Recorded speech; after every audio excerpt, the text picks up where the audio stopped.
Hello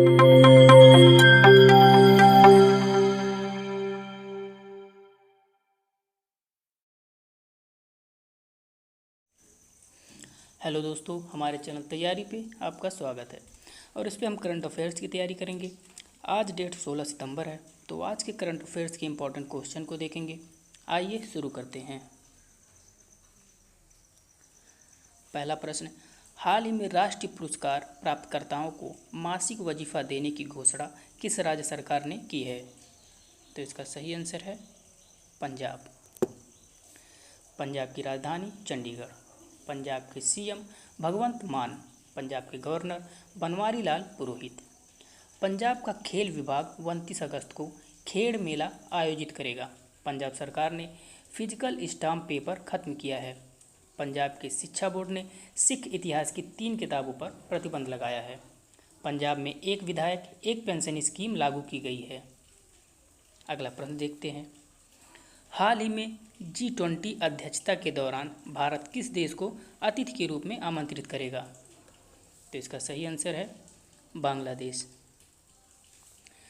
Bangladesh की राजधानी ढाका। बांग्लादेश की करेंसी टका। बांग्लादेश के प्राइम मिनिस्टर शेख हसीना और बांग्लादेश के प्रेसिडेंट अब्दुल्ला हामिद। इंडिया और बांग्लादेश के बीच 3 एक्सप्रेस ट्रेनें चल रही हैं, जो इस तरह की हैं: मिताली एक्सप्रेस, मैत्री एक्सप्रेस और बंधन एक्सप्रेस। अगला प्रश्न देखते हैं। हाल ही में खाद्य सुरक्षा एटलस वाला तीसरा राज्य कौन बना है? तो इसका सही आंसर है झारखंड। ये तीसरा राज्य है, यानी बाकी के 2 बिहार और उड़ीसा है। अब झारखंड की राजधानी रांची। झारखंड के सीएम हेमंत सोरेन। झारखंड को तंबाकू नियंत्रण के लिए WHO पुरस्कार मिला है।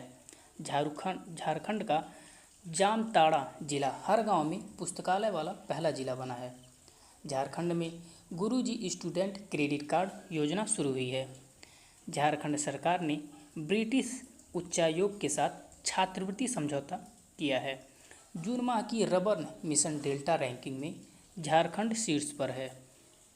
अगला प्रश्न देखते हैं। हाल ही में ट्विटर पर 50 मिलियन का फॉलोअर्स वाले पहले क्रिकेटर कौन बने? तो इसका सही आंसर है विराट कोहली। अगला प्रश्न देखते हैं। हाल ही में विश्व लिम्फोमा जागरूकता दिवस कब मनाया गया है? तो इसका सही आंसर है 15 सितंबर। सितंबर के और इम्पॉर्टेंट डेज देख लेते हैं। 2 सितंबर को विश्व नारियल दिवस। 3 सितंबर को नेशनल स्काई पर डे और अंतर्राष्ट्रीय गिद्ध जागरूकता दिवस। 5 सितंबर को अंतर्राष्ट्रीय चैरिटी दिवस। 7 सितंबर को ब्राज़ील स्वतंत्रता दिवस और नीले आसमान के लिए अंतर्राष्ट्रीय स्वच्छ वायु दिवस। 8 सितंबर को विश्व भौतिक चिकित्सा दिवस और विश्व फिजियोथेरेपी दिवस और अंतर्राष्ट्रीय साक्षरता दिवस। 9 सितंबर को हिमालय दिवस और ईवी दिवस। 10 सितंबर को विश्व आत्महत्या रोकथाम दिवस और विश्व प्राथमिक चिकित्सा दिवस। 11 सितंबर को हिंदी दिवस। 15 सितंबर को अंतर्राष्ट्रीय लोकतंत्र दिवस और अभियंता दिवस। अगला प्रश्न देखते हैं। हाल ही में FCI की सलाहकार समिति के सदस्य के रूप में किसे नियुक्त किया गया है? तो इसका सही आंसर है पीयूष गोयल और अभिषेक मिश्रा, यानी दोनों को नियुक्त किया गया है। तो इसका सही आंसर होगा उपरोक्त दोनों। अगला प्रश्न देखते हैं। हाल ही में मिशन अमृत सरोवर के क्रियान्वयन में कौन शीर्ष पर रहा है? तो इसका सही आंसर है उत्तर प्रदेश। अब उत्तर प्रदेश की राजधानी लखनऊ गोमती नदी के किनारे स्थित है। उत्तर प्रदेश के सीएम योगी आदित्यनाथ। उत्तर प्रदेश के गवर्नर आनंदीबेन पटेल। उत्तर प्रदेश का राजकीय पशु बारहसिंगा। राजकीय पक्षी सारस या क्रोच। राजकीय पुष्प पलाश। राजकीय वृक्ष अशोक का वृक्ष। उत्तर प्रदेश सरकार ने अवैध शराब और नशीली दवाओं के व्यापार के लिए एंटी नारकोटिक फोर्स का गठन किया है। उत्तर प्रदेश सरकार ने पंचामृत योजना शुरू की है। उत्तर प्रदेश सरकार के साथ एआईआई ने समझौता किया है। उत्तर प्रदेश सरकार ने हर परिवार के लिए फैमिली कार्ड जारी करने की घोषणा की है। भारत का पहला नाइट सफारी और जैव विविधता पार्क लखनऊ में बनाया जाएगा। 12वीं हॉकी इंडिया जूनियर पुरुष राष्ट्रीय चैंपियनशिप उत्तर प्रदेश ने जीता है। उत्तर प्रदेश सब्जियों का सबसे बड़ा उत्पादक है। उत्तर प्रदेश को राष्ट्रीय जल पुरस्कार 2022 में सर्वश्रेष्ठ राज्य के रूप में चुना गया है। तो उत्तर प्रदेश से आपको इतनी जानकारी मिलती है। अगला प्रश्न देखते हैं। हाल ही में रजनी के मंत्र नामक नई किताब किसने लिखी है? तो इसका सही आंसर है पीसी बाला सुब्रमण्यम। रजनी के मंत्र, इस किताब का पूरा नाम रजनी के मंत्र life lessons from India's most loved superstar है। इस जैसा और देख लेते हैं। सोजर्ड मारिन ने नई किताब विल पावर लिखी है। The journey of a nation 75 years of Indian economy नामक पुस्तक संजय बारू ने लिखी है। Dilip Kumar in the shadow of A legend नामक पुस्तक फैजल फारूकी ने प्रकाशित किया है। अगला प्रश्न देखते हैं। हाल ही में नरेश कुमार का निधन हुआ है, वह कौन थे? तो इसका सही आंसर है टेनिस खिलाड़ी। अगला प्रश्न देखते हैं। हाल ही में नीति आयोग ने पहले शून्य फोरम की मेजबानी कहाँ की है?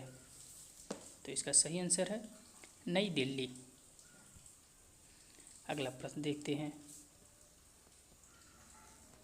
हाल ही में भारत का सर्वश्रेष्ठ चिड़ियाघर किस चिड़ियाघर को घोषित किया गया है? इसका सही आंसर है दार्जिलिंग चिड़ियाघर। अगला प्रश्न देखते हैं। हाल ही में अखिल भारतीय राजभाषा सम्मेलन की मेजबानी किसने की है? इसका सही आंसर है अमित शाह।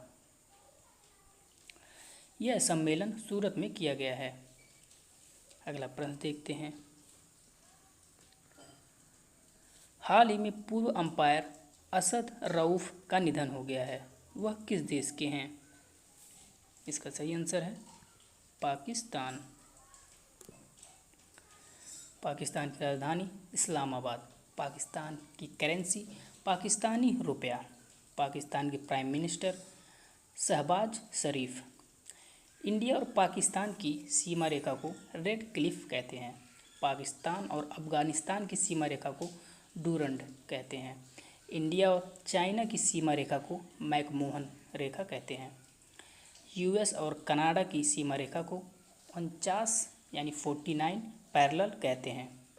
नॉर्थ कोरिया और साउथ कोरिया की सीमा रेखा को 38 पैरेलल कहते हैं। यानी इस क्वेश्चन से आपको इतनी जानकारी मिलती है। अगला प्रश्न देखते हैं। हाल ही में रोबोटिक सर्जरी का शीर्ष सम्मान किसे मिला है? तो इसका सही आंसर है संदीप नायर। अगला प्रश्न देखते हैं। हाल ही में कौन सा राज्य कन्नड़ भाषा को अनिवार्य करने के लिए कानून बनाएगा? तो इसका सही आंसर है कर्नाटक। 14 सितंबर को हिंदी दिवस मनाए जाने से कर्नाटक में कई जगहों पर आंदोलन हुआ है। इसी वजह से कर्नाटक कन्नड़ भाषा को अनिवार्य करने के लिए कानून बना रही है। कर्नाटक की राजधानी बेंगलोर। कर्नाटक के सीएम बसवराज बोम्मई। कर्नाटक के गवर्नर थावर चंद्र गहलोत। कर्नाटक सरकार ने खिलाड़ियों को 2% आरक्षण देने की घोषणा की है। गाय गोद लेने के लिए पुण्यकोटि दत्त योजना की शुरुआत कर्नाटक में की गई है। कर्नाटक सरकार ने कृषि को बढ़ावा देने के लिए ईसा आउटरीच के साथ समझौता किया है। इसी तरह के इम्पोर्टेंट क्वेश्चन को देखने के लिए हमारे चैनल को सब्सक्राइब कीजिए और वीडियो पसंद आई हो तो लाइक करिए और शेयर करिए।